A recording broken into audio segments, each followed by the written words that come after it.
Welcome to Champion Stories. If this is your first time here, subscribe now and tell us in the comments where you're watching from. And now, on to today's story. The humid Manila afternoon air hung heavy as Manny Pacquiao stepped out of his black sedan, his weathered hands adjusting the simple white polo shirt that had seen better days. The wildcard boxing gym stood before him, its familiar red and blue signage gleaming under the relentless Philippine sun. This wasn't just any gym. This was his sanctuary, his second home, the place where dreams were forged and champions were born. Something felt different today. The usual bustling energy that emanated from within seemed muted, almost secretive. Through the tinted windows, Manny could see shadows moving, but the rhythmic sounds of gloves hitting heavy bags were noticeably absent. His brow furrowed as he approached the entrance, the same doorway he had walked through thousands of times over the past decade. Angelo, the head security guard who had been with the facility since its opening, stood positioned unusually close to the entrance. His typical warm smile was replaced by an uncomfortable expression that immediately caught Manny's attention. The champion had known Angelo's family personally, had even helped pay for his daughter's medical expenses 2 years prior when she fell ill with dengue fever. As Manny reached for the handle, Angelo stepped forward, his movement deliberate yet respectful. The guard's eyes couldn't meet those of the man who had given him not just employment, but dignity and purpose. His weathered hands trembled slightly as he positioned himself between Manny and the door. The rejection was silent but absolute. Manny stood frozen, processing what had just occurred. This was his gym, built with his sweat, funded by his victories, designed as a beacon of hope for young Filipino boxers who dreamed of following in his footsteps. The walls inside held photographs of his greatest triumphs, his championship belts, and memories of countless training sessions that had prepared him for battles that captivated the world. Behind Angelo, Manny noticed other familiar faces peering through the glass. There was Benilda, the gym's administrator who managed the daily operations with military precision. Her normally composed demeanor appeared strained as she watched the scene unfold.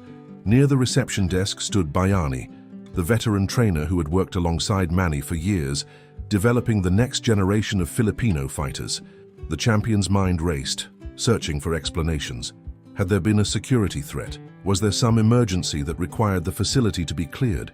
But the movements inside appeared coordinated, purposeful, not the chaotic energy that would accompany an urgent evacuation. Manny took a step back, his eyes scanning the building's exterior for any signs of disturbance or damage. Everything appeared normal. The parking lot held the usual collection of vehicles belonging to trainers, administrative staff, and young fighters who spent their afternoons perfecting their craft. The air conditioning units hummed their familiar tune, and the exterior lighting fixtures showed no signs of electrical issues. The senator-turned-athlete found himself in an unprecedented situation. Throughout his career, he had faced rejection in many forms, from promoters who initially doubted his potential, from critics who questioned his ability to compete across multiple weight divisions, from political opponents who challenged his qualifications for public service. But this rejection felt different, more personal, cutting deeper than any professional setback he had endured. As he stood on the sidewalk outside his own establishment, Manny became acutely aware of the gathering attention from passers-by.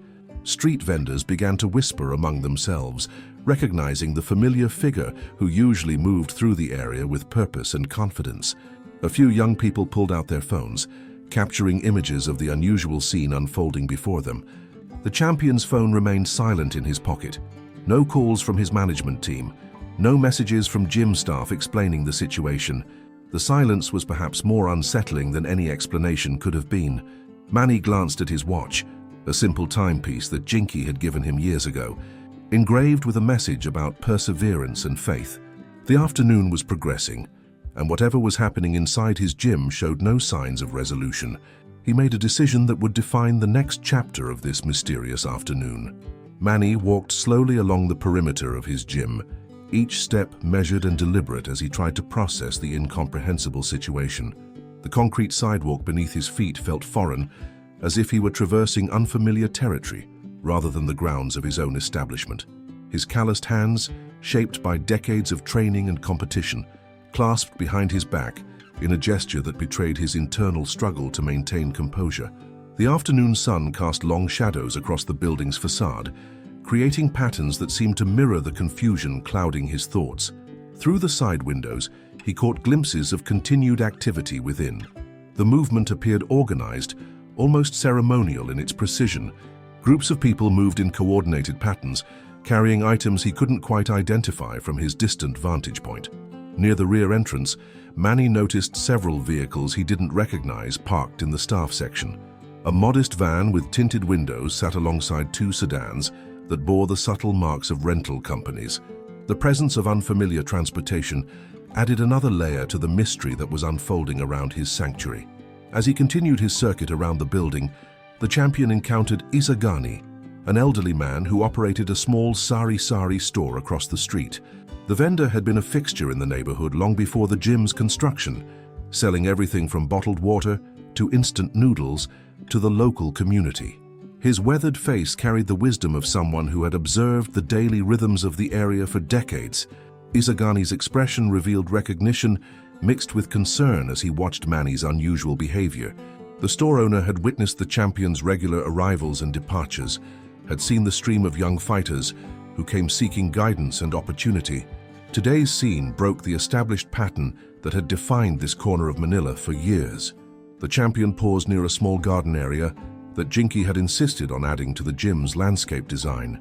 The flowering plants, Sampaguita and Santan, provided a touch of natural beauty that softened the industrial appearance of the training facility. These flowers held special significance in Filipino culture, representing purity and dedication, values that Manny had tried to instill in every aspect of the gym's operation. Standing among these familiar plants, Manny found himself reflecting on the journey that had led to this moment. The gym represented more than just a business investment. It was a manifestation of his commitment to giving back to the community that had supported him throughout his career. Every piece of equipment, every motivational poster, every carefully planned detail had been chosen with the intention of creating an environment where young Filipinos could pursue their dreams. Through the main windows, he could now see Jericho, one of the gym's most promising young fighters, moving equipment with unusual care. The teenager's normally energetic demeanor appeared subdued, almost reverential. His movement suggested he was participating in something significant, though the nature of that participation remained hidden from Manny's view. The champion's phone buzzed once in his pocket, but when he retrieved it, the screen showed only a notification from his calendar app, a reminder about a dinner appointment with Jinky and the children later that evening. The mundane nature of the notification felt surreal, given the extraordinary circumstances he was experiencing.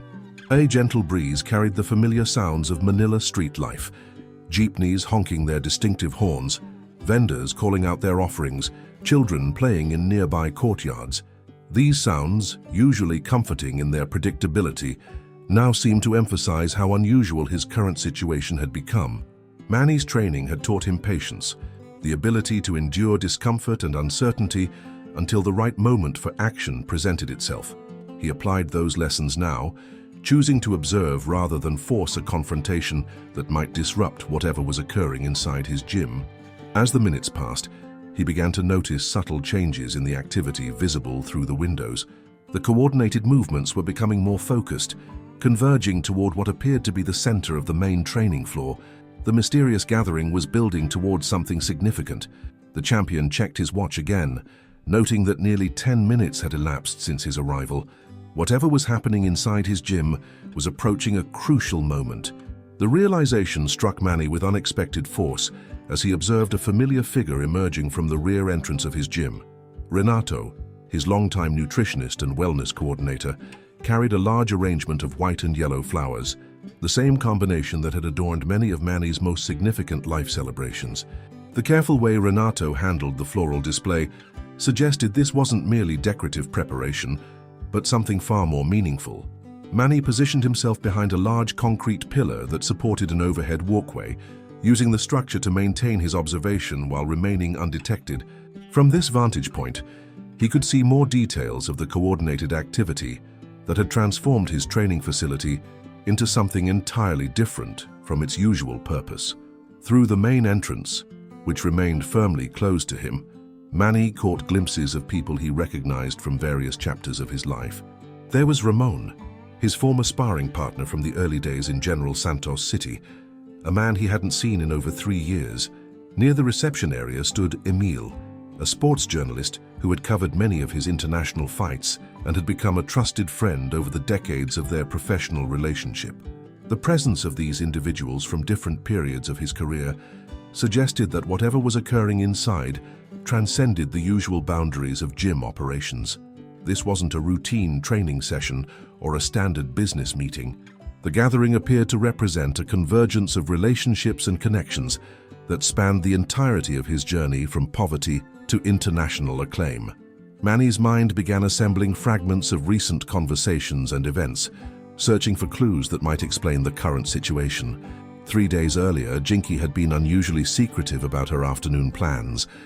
When he had asked about her activities, she had simply mentioned visiting old friends and handling some personal matters that didn't require his involvement. Yesterday, his mother, Dionysia, had called to discuss what she described as family obligations and the importance of acknowledging life's significant moments. At the time, her words had seemed like general philosophical reflections, but now they took on potential significance as pieces of a larger puzzle he was struggling to solve. The champion noticed Enrico, the gym's maintenance supervisor, adjusting lighting fixtures inside the main training area. The careful attention to illumination suggested that visual presentation was crucial to whatever event was unfolding. Enrico had always taken pride in maintaining the facility's appearance, but today's efforts appeared to exceed his usual standards of care. From his concealed position, Manny could see portions of the main training floor being transformed. The heavy bags that usually dominated the space had been moved to create an open area in the center. Folding chairs were being arranged in precise rows, facing toward what appeared to be a focal point near the wall where his championship photographs were displayed. The afternoon heat was becoming more intense, and small beads of perspiration formed on Manny's forehead as he maintained his surveillance. The physical discomfort paled in comparison to the emotional uncertainty that continued to build with each passing minute. He had faced opponents in the ring who were faster, stronger, and younger, but this feeling of being excluded from his own sanctuary presented a different kind of challenge. A delivery truck pulled up to the building's side entrance, and Manny watched as workers began unloading what appeared to be catering supplies. The presence of food service added another dimension to the mystery, suggesting that whatever was planned involved a significant number of participants and was intended to last for an extended period. Thomas, a local pastor who had provided spiritual guidance during some of Manny's most difficult career decisions, appeared near the building's entrance. His presence indicated that the gathering might have religious or ceremonial significance, adding weight to the growing evidence that this was no ordinary event. The champion checked his watch once more, noting that 12 minutes had elapsed since his arrival. The pieces of the puzzle were becoming more numerous, but the complete picture remained frustratingly elusive. A sudden movement near the gym's main entrance caught Manny's attention as the door opened briefly, allowing him to glimpse inside before quickly closing again. In that fleeting moment, he saw something that made his heart skip, a large banner being unfurled across the back wall, though he couldn't make out the text from his distant position. The banner's colors matched those of the Philippine flag, and the careful way it was being positioned suggested it held significant meaning for the gathering. Ariel, his longtime accountant and financial advisor, emerged from the building carrying what appeared to be a thick folder of documents. The serious expression on Ariel's face indicated he was handling matters of considerable importance. Manny had entrusted this man with managing many of his business ventures and charitable foundations, and seeing him involved in today's mysterious activities added another layer of complexity to the unfolding situation.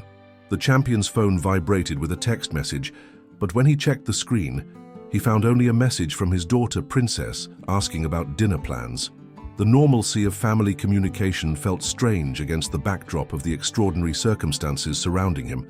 He typed a brief response, assuring her that he would be home in time for their evening meal, though he had no idea if that promise would prove accurate. From his observation point, Manny noticed that the lighting inside the gym had been adjusted to create a warm, welcoming atmosphere. The harsh fluorescent training lights had been replaced with softer illumination that transformed the utilitarian space into something more intimate and ceremonial. This level of attention to ambience suggested that visual elements were crucial to whatever was being planned. Carlo, a young fighter who had recently joined the gym's training program, appeared at one of the windows. The teenager's face showed a mixture of excitement and nervousness that reminded Manny of his own emotions before important matches. Carlo had grown up in one of Manila's poorest neighborhoods, and Manny had personally sponsored his training as part of his commitment to developing young Filipino talent. The delivery truck that had arrived earlier was now being unloaded with greater urgency. Workers carried tables, linens, and what appeared to be professional-grade audio equipment. The presence of sound amplification suggested that speeches or presentations would be part of the event, adding another piece to the puzzle that Manny was struggling to solve. A black sedan with tinted windows pulled into the parking area, and Manny watched as several well-dressed individuals emerged. He recognized one as Joaquin, a government official who had worked with him on various social programs aimed at supporting underprivileged youth in boxing. The presence of political figures indicated that today's gathering might have official or ceremonial significance beyond personal celebration. The afternoon shadows were growing longer, and Manny realized that whatever was happening inside his gym was approaching its climactic moment. The coordinated activities, the careful preparations, and the assembly of people from different aspects of his life all pointed toward an event of considerable importance. Near the building's side entrance, he spotted Andres, his former training partner, who had retired from competitive boxing 5 years earlier to focus on coaching young fighters.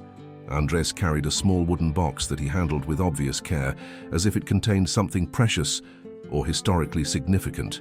The champion's mind raced through possibilities, considering various scenarios that might explain the elaborate preparations and the gathering of so many familiar faces. The religious elements, the formal arrangements, and the exclusion of the person for whom the gym was named created a paradox that challenged his understanding of normal social conventions. As Manny checked his watch again, he noticed that 14 minutes had passed since his arrival.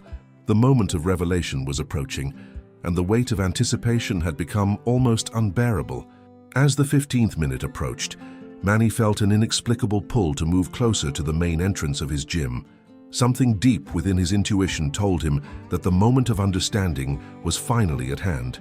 He emerged from his concealed position behind the concrete pillar, his movements deliberate and purposeful, as he walked directly toward the front door, where Angelo still maintained his respectful but firm guard position.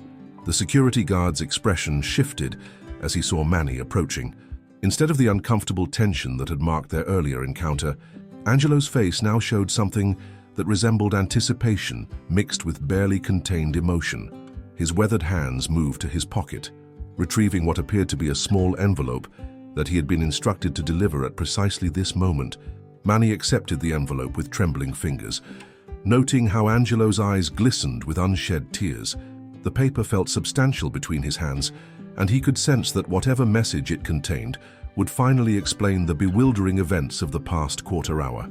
The envelope bore his name written in familiar handwriting, script that belonged to someone who had known him long before fame and fortune had transformed his life. As he carefully opened the envelope, the sounds of Manila's bustling streets seemed to fade into the background. Inside, he found a single sheet of paper bearing a message that immediately transported him back, nearly 3 decades to his childhood in General Santos City. The words were written by Rafael, his elementary school teacher, who had first recognized his potential and had encouraged him to pursue boxing when other adults saw only a mischievous boy from the poorest section of town. The letter revealed that Rafael, now 78 years old and battling serious health issues, had expressed one final wish before his advancing illness made travel impossible. He wanted to visit the gym that his former student had built, to see firsthand how the skinny kid, who used to fall asleep during mathematics lessons, had transformed not just his own life, but had created opportunities for countless other young Filipinos to pursue their dreams. The revelation hit Manny with the force of an unexpected punch. Rafael had traveled from Mindanao despite his frail condition, accompanied by several other teachers and classmates from those early years who had contributed to shaping the character that would eventually carry him through the most challenging moments of his career. The gathering inside the gym was a reunion orchestrated by Jinky and his closest friends, designed to give his beloved teacher the honor and recognition he deserved. The letter explained that Raphael had specifically requested privacy for this visit, not wanting to burden Manny with the knowledge of his deteriorating health or to create any sense of obligation. The old teacher simply wanted to experience the pride of seeing what his encouragement had ultimately produced, to walk through the training facility and witness the legacy of his former students' commitment to giving back to the community. Understanding flooded through Manny like a warm tide, washing away the confusion and hurt that had accumulated over the past 15 minutes. The exclusion from his own gym wasn't a rejection, it was a gift, carefully planned to ensure that Raphael could have the emotional experience he needed without feeling like he was imposing on his famous former student's busy schedule. As the full significance of the situation became clear, Manny felt his eyes filling with tears. Raphael had been more than just a teacher. He had been the first adult to believe in his potential when everyone else saw only poverty and limitation. The man had used his own modest salary to buy boxing gloves for young Manny, had stayed after school to provide extra tutoring, and had written letters of recommendation that opened doors to training opportunities. The envelope also contained a small photograph from Manny's school days, a class picture showing a gap-toothed boy standing proudly next to his teacher, both of them smiling with the innocent optimism that characterized simpler times. Now Manny understood why Angelo had positioned himself at the entrance, why the activities inside had been so carefully coordinated, and why familiar faces from throughout his life had gathered in his sanctuary. Manny stood motionless for several moments, the letter trembling in his hands as the full emotional impact of Raphael's presence washed over him. The photograph transported him instantly to a classroom in General Santos City, where broken windows were patched with cardboard and students shared pencils because supplies were scarce. In that humble environment, Raphael had seen something in a restless boy that even the boy himself hadn't recognized. The champion carefully folded the letter and placed it back in the envelope, treating it with the reverence he would show a sacred relic.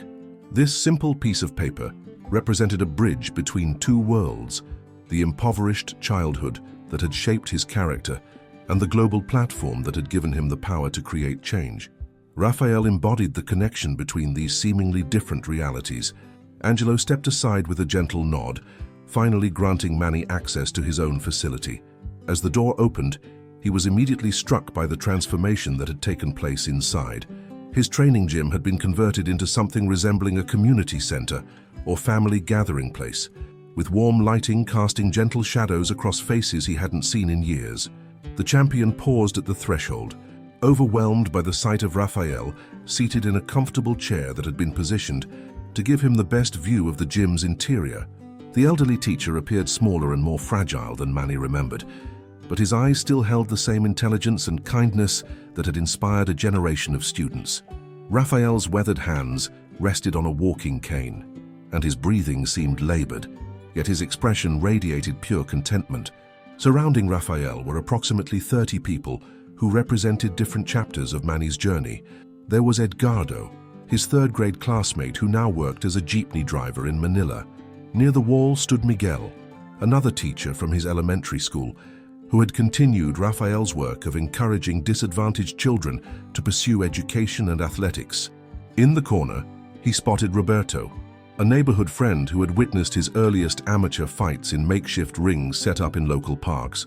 The banner that Manny had glimpsed earlier now displayed its full message, a tribute to educators who had shaped the lives of Filipino champions. Raphael's name appeared prominently alongside those of other teachers who had made significant impacts on their students' development. The banner served as both a personal tribute and a broader acknowledgement of the crucial role that educators play in breaking cycles of poverty.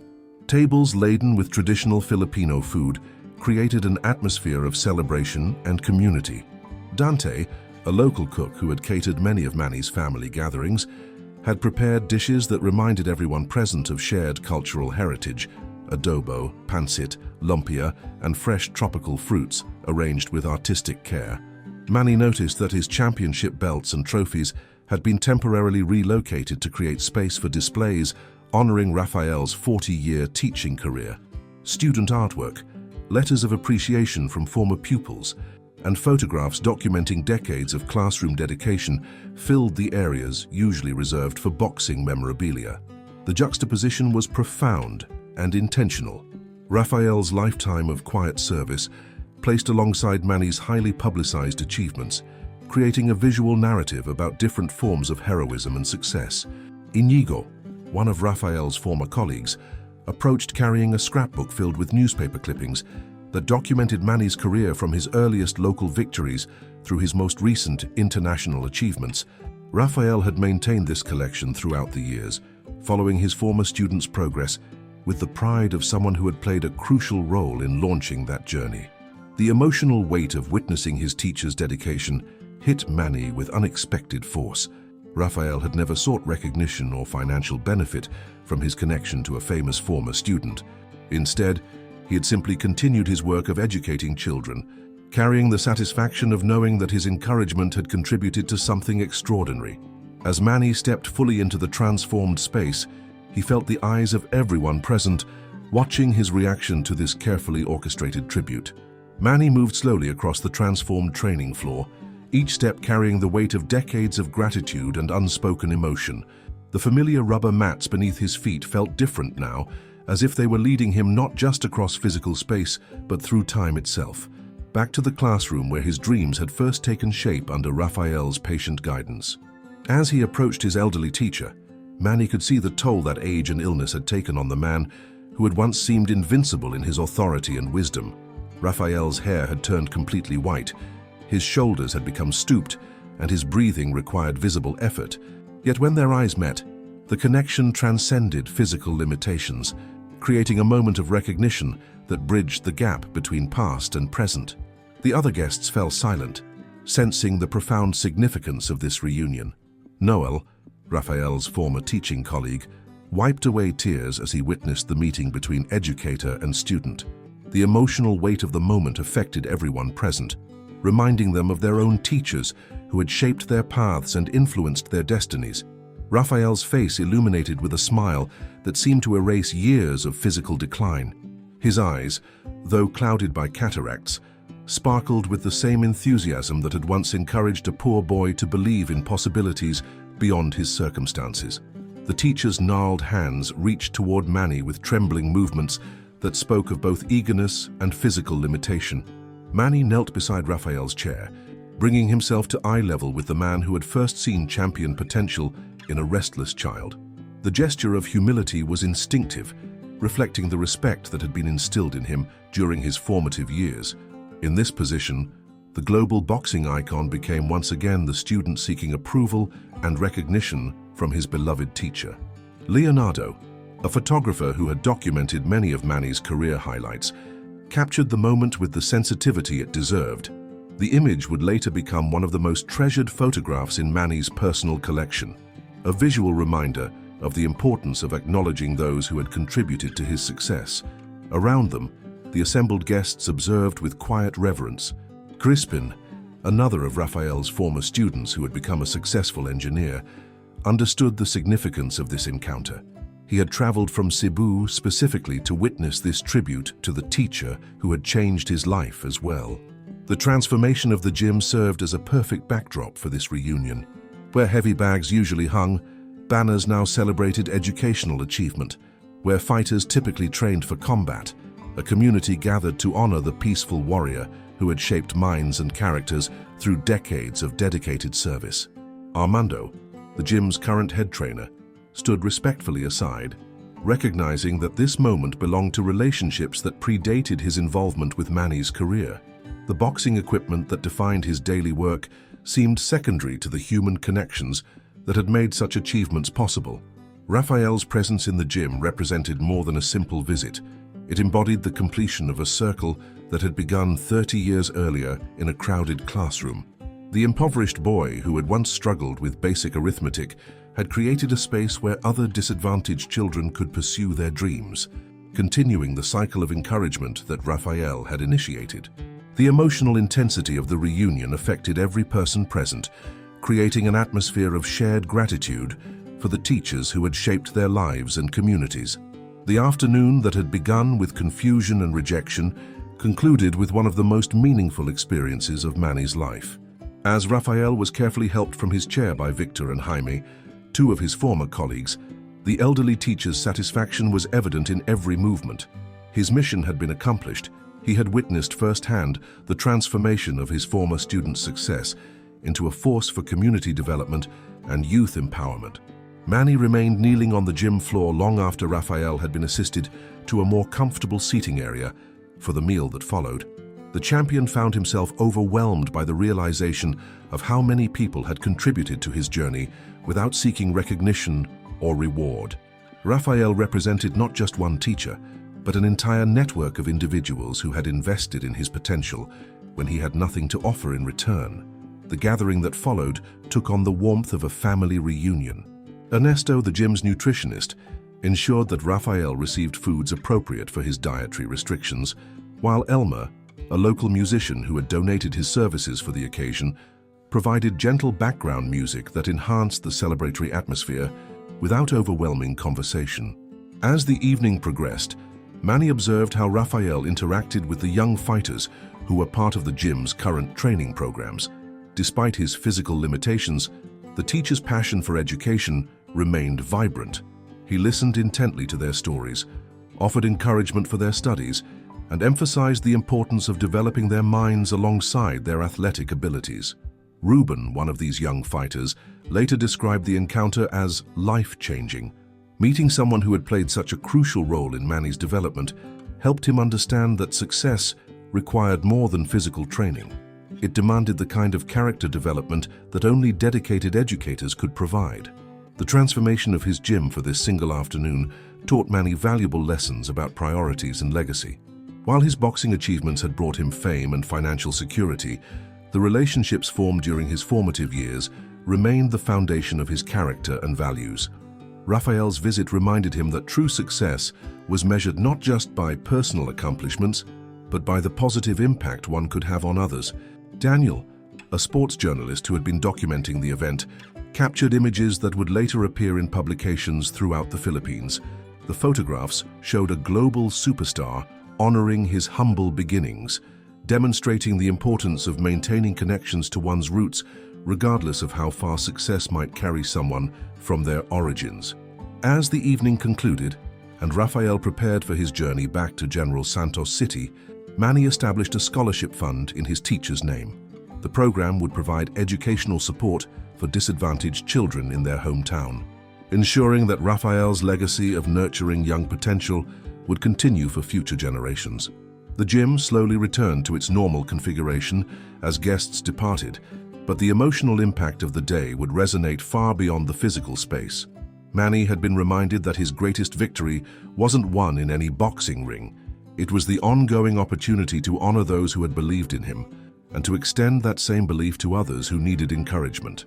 Rafael's visit had revealed the secret that gratitude, when expressed authentically, creates connections that transcend time and circumstance, transforming both giver and receiver in the process. Thank you for watching another episode of Champion Stories. If you enjoyed today's story, subscribe to the channel and turn on the notification bell so you won't miss any of our upcoming inspiring tales about Manny Pacquiao. Share your thoughts in the comments. We read every single one, and many times your ideas inspire our next episode. See you next time.